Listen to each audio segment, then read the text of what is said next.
ಮಿತ್ರರೇ ನಮಸ್ಕಾರ. ಮಿತ್ರರೇ, ಇಡೀ ಜಗತ್ತು ಪಾಕಿಸ್ತಾನದ ಕಡೆಗೆ ನೋಡ್ತಾ ಇತ್ತು.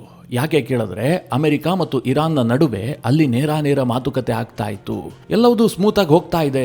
ಇನ್ನೇನು ಅಮೆರಿಕ ಮತ್ತು ಇರಾನ್ನ ನಡುವೆ ಮಹತ್ವದ ಒಪ್ಪಂದ ಆಗತ್ತೆ, ಶತ್ರುತ್ವ ಎಂಡ್ ಆಗತ್ತೆ ಎನ್ನುವ ರೀತಿಯಲ್ಲಿ ಚರ್ಚೆಗಳು ಕೂಡ ನಡೀತಾ ಇದ್ವು. ಪಾಕಿಸ್ತಾನದ ಮಾಧ್ಯಮಗಳು ಆ ರೀತಿಯಾಗಿ ಬಿಲ್ಡಪ್ ಕೊಡ್ತಾ ಇದ್ವು. ಆದ್ರೆ ಅಂತಿಮವಾಗಿ ಮಾತುಕತೆ ವಿಫಲವಾಗಿದೆ. ಅಮೆರಿಕದ ಉಪಾಧ್ಯಕ್ಷ JD ವ್ಯಾನ್ಸ್ ಬಹಳ ಸ್ಪಷ್ಟವಾಗಿ ಹೇಳಿದ್ದಾರೆ, ನಾವು ಇಟ್ಟಂತಹ ಬೇಡಿಕೆಗಳಿಗೆ ಇರಾನ್ ಒಪ್ಪಿಲ್ಲ, ಹೀಗಾಗಿ ಯಾವುದೇ ಒಪ್ಪಂದ ಇಲ್ಲದೆ ನಾನು ವಾಪಸ್ ಹೋಗ್ತಾ ಇದ್ದೀನಿ. ಯಾವುದೇ ಒಪ್ಪಂದ ಅಮೆರಿಕ ಮತ್ತು ಇರಾನ್ನ ನಡುವೆ ಆಗಿಲ್ಲ. ಒಂದು ವೇಳೆ ಒಪ್ಪಂದ ಆಗಿದ್ದೇ ಆಗಿದ್ರೆ ಇರಾನ್ಗೆ ಬಹಳ ಲಾಭ ಆಗ್ತಾ ಇತ್ತು. ಈಗ ಯಾವುದೇ ಒಪ್ಪಂದ ಆಗದೆ ನಾವು ಪಾಕಿಸ್ತಾನದಿಂದ ಹೊರಡ್ತಾ ಇದ್ದೀವಿ ಅಂತ JD ವ್ಯಾನ್ಸ್ ಸ್ಪಷ್ಟವಾಗಿ ಹೇಳಿದ್ದಾರೆ. ಅಲ್ಲಿಗೆ ಇರಾನ್ ಮತ್ತು ಅಮೆರಿಕದ ನಡುವಿನ ಈ ಮಾತುಕತೆ ವಿಫಲವಾಗಿದೆ. ಹಾಗಾದ್ರೆ ಏನೇನು ಚರ್ಚೆ ಆಯಿತು? ಅಮೆರಿಕ ಯಾವ ಡಿಮ್ಯಾಂಡ್ಗಳನ್ನು ಇಟ್ಟಿತ್ತು? ಯಾವ ಹಂತದಲ್ಲಿ ಮಾತುಕತೆ ವಿಫಲವಾಯಿತು? ಮಧ್ಯದಲ್ಲಿ IRGCಯ ಅಧಿಕಾರಿಗಳು ಇರಾನ್ನಿಂದ ಪಾಕಿಸ್ತಾನಕ್ಕೆ ಬಂದಿದ್ಯಾಕೆ? ಟ್ರಂಪ್ ಈ ಬಗ್ಗೆ ಏನು ಹೇಳಿದ್ದಾರೆ? ಚೈನಾಗೆ ಟ್ರಂಪ್ ಹಾಕಿದಂತಹ ಧಮ್ಕಿ ಏನು? ಎಲ್ಲವುದನ್ನು ಈ ವಿಡಿಯೋದಲ್ಲಿ ನಿಮಗೆ ಡೀಟೇಲ್ ಆಗಿ ತಿಳಿಸ್ಕೊಡ್ತೀನಿ. ನೀವು ಈ ವಿಡಿಯೋನ ಕೊನೆವರೆಗೂ ಮಿಸ್ ಮಾಡದೆ ನೋಡಿ. ಮಿತ್ರರೇ, ಇರಾನ್ ಮತ್ತು ಅಮೆರಿಕದ ನಡುವೆ ಪಾಕಿಸ್ತಾನದಲ್ಲಿ ಮಾತುಕತೆ ಆರಂಭಗೊಂಡಿತ್ತು. ಈ ಮಾತುಕತೆಯ ಬಗ್ಗೆ ಜಗತ್ತಿಗೆ ಎಷ್ಟು ನಿರೀಕ್ಷೆ ಇತ್ತೋ ಇಲ್ವೋ ಗೊತ್ತಿಲ್ಲ. ಅಮೆರಿಕ ಮತ್ತು ಇರಾನ್ ಕೂಡ ಬಹಳ ನಿರೀಕ್ಷೆಯನ್ನ ಇಟ್ಕೊಂಡು ಈ ಮಾತುಕತೆಗೆ ಬಂದಿದ್ರು ಅಂತ ಯಾರಿಗೂ ಅನ್ನಿಸ್ತಾ ಇರಲಿಲ್ಲ. ಆದರೆ ಪಾಕಿಸ್ತಾನಕ್ಕೆ ನಿರೀಕ್ಷೆ ಇತ್ತು. ನಮ್ಮ ನೆಲದಲ್ಲಿ ಒಂದು ಶಾಂತಿ ಒಪ್ಪಂದ ಆಗಿದ್ದೇ ಆದರೆ ನಮ್ಮ ಹೆಸರು ಅಜರಾಮರ ಆಗಿಬಿಡುತ್ತೆ, ಇತಿಹಾಸದಲ್ಲಿ ಪಾಕಿಸ್ತಾನದ ಹೆಸರು ದಾಖಲಾಗುತ್ತೆ, ಪಾಕಿಸ್ತಾನ ಬಿಗ್ ಪ್ಲೇಯರ್ ಆಗಿ ಹೊರಹೊಮ್ಮುತ್ತೆ. ಈ ರೀತಿಯಾಗಿ ಪಾಕಿಸ್ತಾನದವರು ಕನಸು ಕಂಡಿದ್ರು. ಆದರೆ ಪಾಕಿಸ್ತಾನಕ್ಕೆ ಅಂತಹ ಯಶಸ್ಸು ಸಿಕ್ಕಿಲ್ಲ. ಅಮೆರಿಕ ಮತ್ತು ಇರಾನ್ ಯಾವುದೇ ಒಪ್ಪಂದಕ್ಕೆ ಬರದೆ ಈ ಮಾತುಕತೆಯನ್ನು ಎಂಡ್ ಮಾಡಿದವೆ. ಸುದೀರ್ಘವಾಗಿ 21 ಗಂಟೆಗಳ ಕಾಲ ಮಾತುಕತೆ ನಡೆದಿದೆ. ಮೊದಲಿಗೆ ಯಾವುದೇ ನೇರ ಮಾತುಕತೆ ಇರಲಿಲ್ಲ. ಇರಾನ್ನವರು ತನ್ನ ಡಿಮ್ಯಾಂಡ್ಗಳನ್ನ ಪಾಕಿಸ್ತಾನದ ಪ್ರಧಾನಿಯ ಬಳಿಯಲ್ಲಿ ಹೇಳಿದ್ರು. ಹಾಗೆ ಅಮೆರಿಕದ ನಿಯೋಗವೂ ಕೂಡ ತಮ್ಮ ಡಿಮ್ಯಾಂಡ್ಗಳನ್ನ ಪಾಕಿಸ್ತಾನದ ಪ್ರಧಾನಿಯೊಂದಿಗೆ ಚರ್ಚೆ ಮಾಡ್ತು. ಅವ್ರು ಹೇಳಿದ್ದನ್ನ ಇವರಿಗೆ, ಇವ್ರು ಹೇಳಿದ್ದನ್ನ ಅವರಿಗೆ ತಲುಪಿಸುವ ಕೆಲಸವನ್ನ ಪಾಕಿಸ್ತಾನ ಮಾಡಿತು. ಹೀಗೆ ಹಲವು ರೌಂಡ್ಗಳು ನಡೆದ ಬಳಿಕ ಇರಾನ್ ಮತ್ತು ಅಮೆರಿಕದ ನಡುವೆ ನೇರ ಮಾತುಕತೆ ಆಗಿದೆ ಎನ್ನುವಂತಹ ವರದಿ ಇದ್ದಾವೆ. ಅಂದ್ರೆ ಇರಾನ್ನ ಸ್ಪೀಕರ್ ನೇತೃತ್ವದ ಒಂದು ನಿಯೋಗ ಇತ್ತಲ್ಲ, ಅವರು ನೇರವಾಗಿ JD ವ್ಯಾನ್ಸ್ ಅವರ ನಿಯೋಗವನ್ನ ಭೇಟಿ ಮಾಡಿದ್ರು. ಈ ಸಂದರ್ಭದಲ್ಲಿ ಇರಾನ್ನ ಸ್ಪೀಕರ್ ಗಾಲಿಬಾಫ್ ಮತ್ತು JD ವ್ಯಾನ್ಸ್ ನಡುವೆ ಹ್ಯಾಂಡ್ ಶೇಕ್ ಕೂಡ ಆಯಿತು. ಹೀಗಂತ ಅಮೆರಿಕದ ಪತ್ರಿಕೆಗಳು ವರದಿ ಮಾಡಿದವೆ. ಇದನ್ನೆಲ್ಲ ಯಾಕೆ ಹೇಳ್ತಾ ಇದ್ದೀನಿ ಅಂತಂದ್ರೆ, ಈ ಮಾತುಕತೆಯ ವೇಳೆ ಒಂದು ಪಾಸಿಟಿವ್ ಅಟ್ಮಾಸ್ಫಿಯರ್ ನಿರ್ಮಾಣ ಆಗಿತ್ತು. ಏನೋ ಒಂದು ಮಾತುಕತೆಯಲ್ಲಿ ಈ ವಿವಾದ ಅಂತ್ಯ ಆಗಬಹುದು ಅನ್ನುವಂತಹ ವಾತಾವರಣ ಸೃಷ್ಟಿಯಾಗಿತ್ತು. ಆದರೆ ಅಂತಿಮವಾಗಿ ಆಗಿದ್ದೇ ಬೇರೆ. ಕೊನೆ ಗೊತ್ತಾಗುತ್ತೆ ಮಾತುಕತೆ ವಿಫಲವಾಗಿದೆ. ಅಮೆರಿಕ ಹೇಳಿದ್ದನ್ನು ಇರಾನ್ ಒಪ್ತಾ ಇಲ್ಲ, ಇರಾನ್ ಹೇಳಿದ್ದನ್ನು ಅಮೆರಿಕ ಒಪ್ತಾ ಇಲ್ಲ. ಇಬ್ಬರೂ ಕೂಡ ವಿರುದ್ಧ ದಿಕ್ಕಿನಲ್ಲಿ ಇದ್ದ ಕಾರಣದಿಂದಾಗಿ ಈ ಮಾತುಕತೆಯಲ್ಲಿ ಯಾವುದೇ ಯಶಸ್ಸು ಸಿಕ್ಕಿಲ್ಲ ಅನ್ನುವಂಥದ್ದು ಗೊತ್ತಾಯಿತು. JD ವ್ಯಾನ್ಸ್ ಇದನ್ನು ಅಧಿಕೃತವಾಗಿ ಘೋಷಣೆ ಮಾಡಿದ್ರು. JD ವ್ಯಾನ್ಸ್ ಏನು ಹೇಳಿದ್ರು ಅನ್ನೋದನ್ನು ಹೇಳ್ತೀನಿ. ನಾವು ಕಳೆದ 21 ಗಂಟೆಗಳ ಕಾಲ ಚರ್ಚೆ ಮಾಡಿದ್ದೀವಿ. ಅಮೆರಿಕ ತನ್ನ ರೆಡ್ ಲೈನ್ ಮತ್ತು ಕಾಂಪ್ರಮೈಸ್ ಪಾಯಿಂಟ್ಗಳನ್ನು ಬಹಳ ಸ್ಪಷ್ಟವಾಗಿ ಹೇಳಿದೆ. ಅಂದರೆ ನಾವು ಯಾವುದಕ್ಕೆ ರಾಜಿ ಆಗೋದಕ್ಕೆ ಸಿದ್ಧ ಇದ್ದೀವಿ, ಯಾವ ವಿಚಾರದಲ್ಲಿ ರಾಜಿ ಆಗೋದಿಲ್ಲ, ಇದನ್ನು ನಾವು ಇರಾನ್ಗೆ ಬಹಳ ಸ್ಪಷ್ಟವಾಗಿ ಹೇಳಿದ್ದೀವಿ. ಇರಾನ್ ನಮ್ಮ ಷರತ್ತುಗಳನ್ನು ಒಪ್ಪಿಲ್ಲ. ಇರಾನ್ ಇಟ್ಟ ಬೇಡಿಕೆಗಳನ್ನು ನಾವು ಒಪ್ಪೋದಕ್ಕೆ ಸಾಧ್ಯ ಆಗಿಲ್ಲ. ಹೀಗಾಗಿ ಯಾವುದೇ ಒಪ್ಪಂದ ಆಗದೆ ಈ ಮಾತುಕತೆಯನ್ನು ಅಂತ್ಯ ಮಾಡ್ತಾ ಇದ್ದೀವಿ. ಈ ಒಪ್ಪಂದ ಆಗದೇ ಇರುವಂತಹದ್ದು ಇರಾನ್ಗೆ ಅತಿ ಹೆಚ್ಚು ನಷ್ಟವನ್ನ ಮಾಡುತ್ತೆ. ಅಮೆರಿಕಾಗೆ ಇದರಿಂದ ಏನೂ ಕೂಡ ಲಾಸ್ ಇಲ್ಲ. ನಾವು ಈ ಕ್ಷಣದಲ್ಲೂ ಕೂಡ ಇರಾನ್ಗೆ ಅಂತಿಮವಾದಂತಹ ಒಂದು ಆಫರ್ ಅನ್ನ ಕೊಟ್ಟಿದ್ದೀವಿ, ಬಹಳ ಉತ್ತಮವಾದಂತಹ ಆಫರ್. ಅವರು ಅದನ್ನ ಒಪ್ಪಿಕೊಂಡಿದ್ದೇ ಆದ್ರೆ ಇರಾನ್ಗೆ ಲಾಭ ಆಗತ್ತೆ, ಇಲ್ಲದೆ ಹೋದ್ರೆ ಅವರಿಗೆ ಬಹಳ ನಷ್ಟ ಆಗತ್ತೆ. ಇಷ್ಟನ್ನ ಹೇಳದಂತಹ JD ವ್ಯಾನ್ಸ್ ಈಗ ನಾವು ಪಾಕಿಸ್ತಾನದಿಂದ ಹೊರಡ್ತಾ ಇದ್ದೀವಿ, ಅಂದ್ರೆ ಇಲ್ಲಿಗೆ ಮಾತುಕತೆ ಅಂತ್ಯ ಆಯಿತು ಅನ್ನುವಂತಹ ಸಂದೇಶವನ್ನ ಕೊಟ್ಟು ಪಾಕಿಸ್ತಾನದಿಂದ JD ವ್ಯಾನ್ಸ್ ಅಮೆರಿಕಕ್ಕೆ ಹೊರಟರು. ಈ ಮಾತುಕತೆ ವಿಫಲವಾದ ಬಗ್ಗೆ ಇರಾನ್ ಕೂಡ ಹೇಳಿಕೆಯನ್ನು ಕೊಟ್ಟಿದೆ. ಮಾತುಕತೆ ತೀರಾ ಗಂಭೀರವಾಗಿತ್ತು ಅಂತ ಇರಾನ್ ಆ ಮಾತುಕತೆಗೆ ಸ್ವಲ್ಪ ಗೌರವವನ್ನು ಕೊಟ್ಟಿದೆ. ಅಂದ್ರೆ ಈ ಮಾತುಕತೆಗೆ ಯಾವುದೇ ವ್ಯಾಲ್ಯೂ ಇರಲಿಲ್ಲ, ಅಮೆರಿಕದವರು ಕೇವಲ ನಮ್ಮ ಮೇಲೆ ಒತ್ತಡ ಹಾಕೋದಕ್ಕೋಸ್ಕರವಾಗಿ ಈ ಮಾತುಕತೆಯನ್ನ ನಡೆಸಿದ್ರು, ಹೀಗೆಲ್ಲ ಇರಾನ್ ಹೇಳಿಲ್ಲ. ತುಂಬಾ ಗಂಭೀರವಾಗಿ ಚರ್ಚೆಗಳಾಗಿದ್ದಾವೆ. ಈ ಮಾತುಕತೆಯ ಯಶಸ್ಸು ಅಂದ್ರೆ ಮುಂದಿನ ದಿನಗಳಲ್ಲಿ ಇದು ಯಶಸ್ಸಾಗುತ್ತಾ ಇಲ್ವಾ ಅನ್ನುವಂಥದ್ದು ಅಮೆರಿಕದ ನಿಷ್ಠೆ ಮತ್ತು ಅವರ ಸೀರಿಯಸ್ ಮೇಲೆ ಅವಲಂಬಿತವಾಗಿದೆ. ಅಂದ್ರೆ ಇರಾನ್ ಪೂರ್ತಿಯಾಗಿ ಹೋಪ್ಸ್ ಕಳೆದುಕೊಂಡಿದೆ ಅಂತ ಹೇಳೋದಕ್ಕೆ ಸಾಧ್ಯ ಇಲ್ಲ. ಅದರ ಜೊತೆಗೆ ಇರಾನ್ ಹೇಳದಂತಹ ಇನ್ನೊಂದು ಮಾತೇನು ಕೇಳಿದ್ರೆ, ಅಮೆರಿಕ ತೀರಾ ಅತಿಯಾದಂತಹ ಮತ್ತು ಒಪ್ಪಿಕೊಳ್ಳೋದಕ್ಕೆ ಸಾಧ್ಯವೇ ಆಗದಂತಹ ಡಿಮ್ಯಾಂಡ್ಗಳನ್ನು ಇಟ್ಟಿದೆ. ಅಮೆರಿಕ ನಮ್ಮ ಹಕ್ಕುಗಳನ್ನು ಕೂಡ ಗೌರವಿಸಬೇಕು. ಹರ್ಮೋಸ್ ಜಲಸಂಧಿ, ನ್ಯೂಕ್ಲಿಯರ್ ಮತ್ತು ಯುದ್ಧದ ಅಂತ್ಯ, ಇದು ನಮ್ಮ ಮುಖ್ಯ ಬೇಡಿಕೆಗಳಾಗಿದ್ದಾವೆ. ಅಮೆರಿಕ ಇರಾನ್ನ ಹಕ್ಕುಗಳಿಗೆ ಗೌರವ ಕೊಟ್ಟಿದ್ದೇ ಆದರೆ ಖಂಡಿತವಾಗ್ಲೂ ಕೂಡ ಯಶಸ್ಸು ಸಿಗುತ್ತೆ, ಹೀಗಂತ ಇರಾನ್ ಒಂದು ಅಭಿಪ್ರಾಯವನ್ನು ವ್ಯಕ್ತಪಡಿಸಿದೆ. ಹಾಗಾದ್ರೆ ಮಾತುಕತೆಯಲ್ಲಿ ಏನೇನು ಚರ್ಚೆ ಆಯಿತು, ಅಮೆರಿಕ ಏನು ಡಿಮ್ಯಾಂಡನ್ನು ಇಡ್ತು, ಇರಾನ್ ಏನು ಬೇಡಿಕೆಯನ್ನು ಇಡ್ತು, ಇದನ್ನು ನೋಡೋದಾದ್ರೆ ಮೊದಲಿಗೆ ಸ್ಟ್ರೀಟ್ ಆಫ್ ಹರ್ಮೋಸ್ ಬಗ್ಗೆ ಚರ್ಚೆ ಆಯಿತು. ಅಲ್ಲಿ ಇರಾನ್ನ ನಿಯಂತ್ರಣವನ್ನು ಅಮೆರಿಕ ಒಪ್ಕೊಂಡಿಲ್ಲ. ನೀವು ಯಾವುದೇ ಕಾರಣಕ್ಕೂ ಕೂಡ ಟೋಲ್ ಸಂಗ್ರಹಿಸಬಾರದು ಅಂತ ಅಮೆರಿಕ ಸ್ಪಷ್ಟವಾಗಿ ಹೇಳಿದೆ. ಒಂದು ಹಂತದಲ್ಲಿ ಅಮೆರಿಕ ಹರ್ಮೋಸ್ ಜಲಸಂಧಿಯಲ್ಲಿ ಇರಾನ್ ಪೆಟ್ರೋಲಿಂಗ್ ಮಾಡೋದಕ್ಕೆ ಒಪ್ಪಿಗೆಯನ್ನು ಸೂಚಿಸಿತ್ತು ಅಂತ ಹೇಳಲಾಗ್ತಾ ಇದೆ. ಆದರೆ ಕಂಪ್ಲೀಟ್ ನಿಯಂತ್ರಣವನ್ನು ಅಮೆರಿಕ ಒಪ್ಕೊಂಡಿಲ್ಲ. ನಮಗೂ ಕೂಡ ಅದರಲ್ಲಿ ನಿಯಂತ್ರಣ ಇರಬೇಕು, ನಾವು ಕೂಡ ಅಲ್ಲಿ ಇರ್ತೀವಿ, ನಮ್ಮ ಪ್ರೆಸೆನ್ಸ್ ಕೂಡ ಇರುತ್ತೆ ಅಂತ ಅಮೆರಿಕ ವಾದ ಮಾಡ್ತಂತೆ.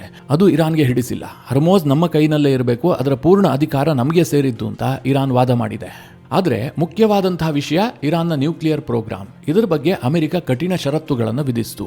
ಯಾವುದೇ ಕಾರಣಕ್ಕೂ ಕೂಡ ಇರಾನ್ ನ್ಯೂಕ್ಲಿಯರ್ ಎನ್ರಿಚ್ಮೆಂಟ್ ಅನ್ನು ಮಾಡಬಾರದು. ಈಗಾಗಲೇ ನಿಮ್ಮ ಬಳಿಯಲ್ಲಿರುವಂತಹ ಎನ್ರಿಚ್ ಯುರೇನಿಯಂ ಏನಿದೆ, ಅಂದ್ರೆ 60% ಎನ್ರಿಚ್ ಆದಂತಹ ಯುರೇನಿಯಂ ಇದೆಯಲ್ಲ, ಇದನ್ನ ಅಮೆರಿಕಾಗೆ ಹಸ್ತಾಂತರ ಮಾಡಬೇಕು. ಇದಾಗಿದ್ದೇ ಆದರೆ ನಾವು ಯಾವುದೇ ಮುಂದಿನ ಷರತ್ತುಗಳಿಲ್ಲದೆ ಯುದ್ಧವನ್ನು ನಿಲ್ಲಿಸ್ತೀವಿ, ಅಮೆರಿಕ ಮತ್ತು ಇರಾನ್ನ ಸಂಬಂಧ ಸುಧಾರಣೆ ಆಗತ್ತೆ ಎನ್ನುವ ಹಂತದಲ್ಲಿ JD ವ್ಯಾನ್ಸ್ ಮಾತನಾಡೋದ್ರಂತೆ. ಆದರೆ ಇರಾನ್ ಇದನ್ನು ಒಪ್ಕೊಳ್ಳೋದಕ್ಕೆ ರೆಡಿ ಇಲ್ಲ.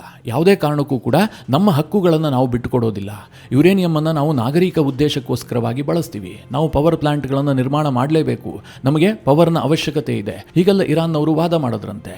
ಆದರೆ ನಾವು ಅವುಗಳನ್ನು ಬಾಂಬ್ ಆಗಿ ಕನ್ವರ್ಟ್ ಮಾಡೋದಿಲ್ಲ ಅನ್ನೋದ್ರ ಬಗ್ಗೆ ಇರಾನ್ನಿಂದ ಸ್ಪಷ್ಟವಾದಂತಹ ಯಾವುದೇ ಉತ್ತರ ಸಿಕ್ಕಿಲ್ಲ. ಹೀಗಾಗಿ ಯುರೇನಿಯಂ ವಿಚಾರದಲ್ಲಿ ಅಮೆರಿಕ ಇರಾನ್ನ ವಾದವನ್ನು ಒಪ್ಪಿಲ್ಲ. ಇದರ ಜೊತೆಗೆ ಇರಾನ್ ತಮ್ಮ ಮೇಲಿನ ಸ್ಯಾಂಕ್ಷನ್ಸ್ಗಳನ್ನು ಎಂಡ್ ಮಾಡುವಂತೆ ಬೇಡಿಕೆಗಳನ್ನು ಇಟ್ಟಿದೆ. ಇದಕ್ಕೆ ಅಮೆರಿಕ ಪೂರಕವಾಗಿ ಪ್ರತಿಕ್ರಿಯಿಸಿದೆ. ನೀವೇನಾದರೂ ಯುರೇನಿಯಂ ವಿಚಾರದಲ್ಲಿ ನಿರ್ಧಾರವನ್ನು ಕೈಗೊಂಡಿದ್ದೆ ಆದರೆ ಮುಂದಿನ ಎಲ್ಲ ಕ್ರಮಗಳು ಕೂಡ ನಿಮ್ಮ ಪರವಾಗೇ ಇರುತ್ತೆ. ನಾವು ಸ್ಯಾಂಕ್ಷನ್ಸ್ಗಳಿಗೆ ರಿಲೀಫನ್ನು ಕೊಡ್ತೀವಿ, ನಿಮ್ಮ ಫ್ರೋಸನ್ ಅಸೆಟ್ಗಳೇನಿದ್ದಾವೆ ಅದನ್ನು ಕೂಡ ನಾವು ಬಿಡುಗಡೆ ಮಾಡ್ತೀವಿ, ಈ ಯುದ್ಧ ಅಂತ್ಯ ಆಗುತ್ತೆ, ಮುಂದೆ ಯಾವತ್ತೂ ಕೂಡ ನಿಮಗೆ ಸಮಸ್ಯೆ ಇರೋದಿಲ್ಲ ಅನ್ನುವಂತಹ ಭರವಸೆಯನ್ನು ಅಮೆರಿಕ ಕೊಟ್ಟಿದೆ. ಒಂದು ಹಂತದಲ್ಲಿ ಮಾಧ್ಯಮಗಳ ವರದಿಯನ್ನು ನೋಡಿದ್ರೆ ಇರಾನ್ ಮತ್ತು ಅಮೆರಿಕದ ನಡುವಿನ ಮಾತುಕತೆ ಇದೆಯಲ್ಲ, ಬಹಳ ಸ್ಮೂತ್ ಆಗಿ ಹೋಗ್ತಾ ಇತ್ತು. ಇರಾನ್ ಕೂಡ ಅಮೆರಿಕದ ಕೆಲ ಷರತ್ತುಗಳನ್ನು ಒಪ್ಪುವಂತೆ ಕಾಣ್ತಾ ಇತ್ತು. ಆದರೆ ಈ ಮಧ್ಯದಲ್ಲಿ ಆದಂತಹ ಒಂದು ಬೆಳವಣಿಗೆ ಇಡೀ ಮಾತುಕತೆಯ ದಿಕ್ಕನ್ನೇ ಬದಲಿಸಿತು ಅಂತ CNN ವರದಿ ಮಾಡಿದೆ. ಅದೇನು ಕೇಳಿದ್ರೆ, ಇರಾನ್ನಿಂದ IRGC ಅಧಿಕಾರಿಗಳು ನೇರವಾಗಿ ಪಾಕಿಸ್ತಾನಕ್ಕೆ ಬಂದಿಳಿದಿದ್ದಾರೆ. ಅದರಲ್ಲಿ ಏರ್ಫೋರ್ಸ್ನ ಅಧಿಕಾರಿಗಳು ಕೂಡ ಇದ್ರು, ನೇವಿ ಅಧಿಕಾರಿಗಳು ಕೂಡ ಇದ್ರು, ಕುರ್ದ್ ಫೋರ್ಸ್ನ ಅಧಿಕಾರಿಗಳು ಕೂಡ ಇದ್ರು. ಇರಾನ್ನ IRGCಯ ಟಾಪ್ ಲೆವೆಲ್ನ ಕಮಾಂಡರ್ಗಳು ಪಾಕಿಸ್ತಾನದಲ್ಲಿ ಬಂದು ಲ್ಯಾಂಡ್ ಆದ್ರು. ಇರಾನ್ನ ಪೌಯಾ ಏರ್ ವಿಮಾನ ಮಧ್ಯರಾತ್ರಿಯಲ್ಲಿ ಪಾಕಿಸ್ತಾನದ ನೂರ್ ಖಾನ್ ಏರ್ ಬೇಸ್ಗೆ ಬಂದು ಲ್ಯಾಂಡ್ ಆಗಿದೆ, ಹೀಗಂತ CNN ವರದಿ ಮಾಡಿದೆ. ಇದರ ಅರ್ಥ ಏನು ಕೇಳಿದ್ರೆ, ಇರಾನ್ನ ರಾಜಕೀಯ ನಾಯಕತ್ವ ಯುದ್ಧಕ್ಕೆ ಅಂತ್ಯವನ್ನು ಹಾಡಿ ಒಂದು ಪರಿಹಾರ ಮಾರ್ಗವನ್ನು ಕಂಡುಕೊಳ್ಳೋದಕ್ಕೆ ಯತ್ನ ಮಾಡ್ತಾ ಇದ್ರೂ ಕೂಡ IRGCಗೆ ಇದು ಇಷ್ಟ ಇಲ್ಲ.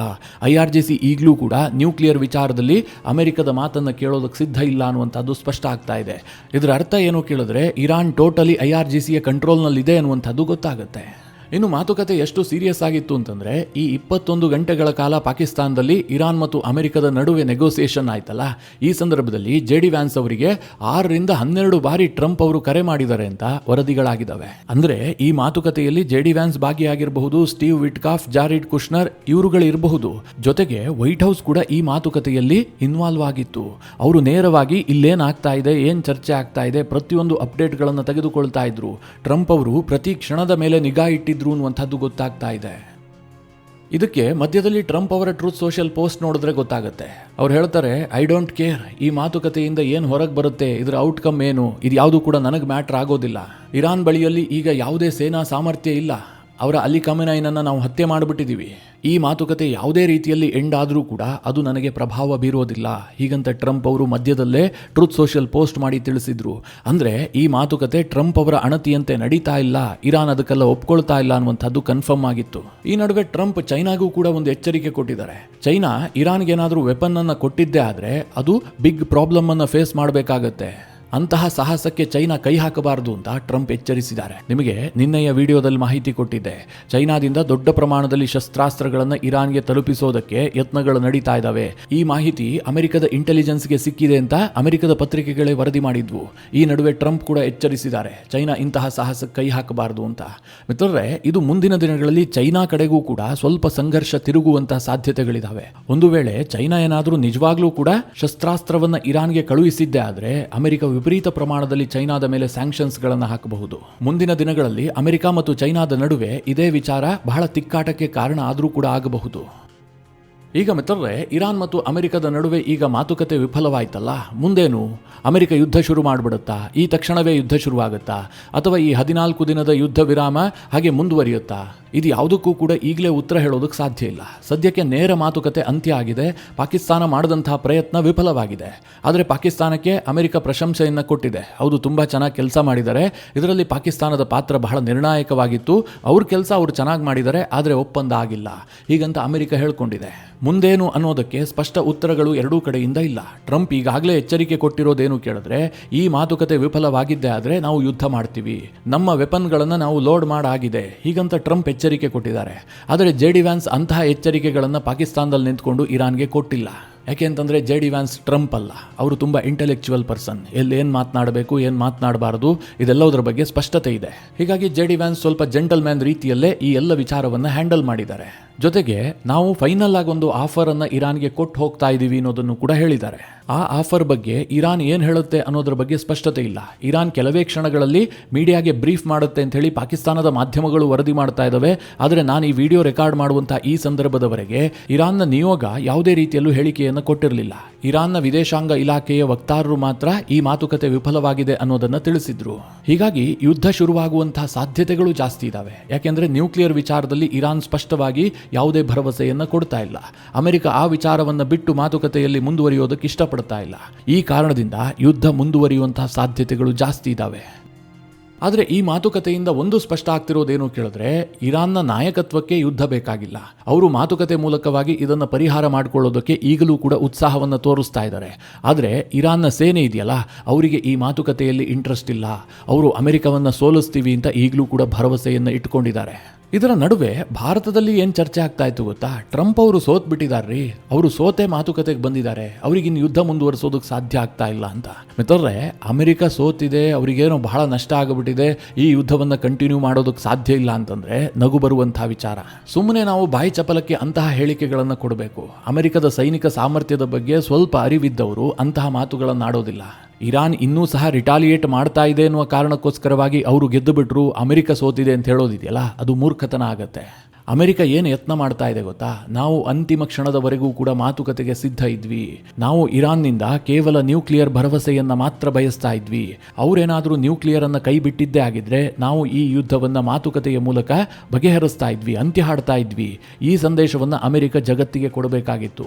ಅಮೆರಿಕ ಯಾವತ್ತೂ ಕೂಡ ಜಗತ್ತಿನೆದುರು ತಾನು ತಪ್ಪಿತಸ್ಥ ಅಂತ ತೋರಿಸ್ಕೊಳ್ಳೋದಕ್ಕೆ ಇಷ್ಟಪಡೋದಿಲ್ಲ. ಇರಾನ್ ಮೇಲೆ ಈಗ ಬಹಳ ದೊಡ್ಡ ಪ್ರಮಾಣದಲ್ಲಿ ಅಮೆರಿಕ ದಾಳಿ ಮಾಡಿದ್ದಾಗಿದೆ. ಅಂದರೆ ತನ್ನ ಬತ್ತಳಿಕೆಯಲ್ಲಿರುವಂತಹ ಸಾಮಾನ್ಯ ಅಸ್ತ್ರಗಳನ್ನೆಲ್ಲ ಪ್ರಯೋಗ ಮಾಡಾಗಿದೆ. ಈಗ ಅಮೆರಿಕ ತನ್ನ ಬತ್ತಳಿಕೆಯಲ್ಲಿರುವಂತಹ ದೊಡ್ಡ ಅಸ್ತ್ರವನ್ನು ಪ್ರಯೋಗ ಮಾಡೋದಕ್ಕೆ ಸಿದ್ಧತೆಯನ್ನು ಮಾಡಿಕೊಳ್ತಾ ಇದೆ. ಏಕಾಏಕಿಯಾಗಿ ಅಂತಹ ಅಸ್ತ್ರಗಳನ್ನು ಇರಾನ್ ಮೇಲೆ ಪ್ರಯೋಗ ಮಾಡಿದ್ದೇ ಆದರೆ ಜಾಗತಿಕ ಒತ್ತಡ ಜಾಸ್ತಿ ಆಗುತ್ತೆ.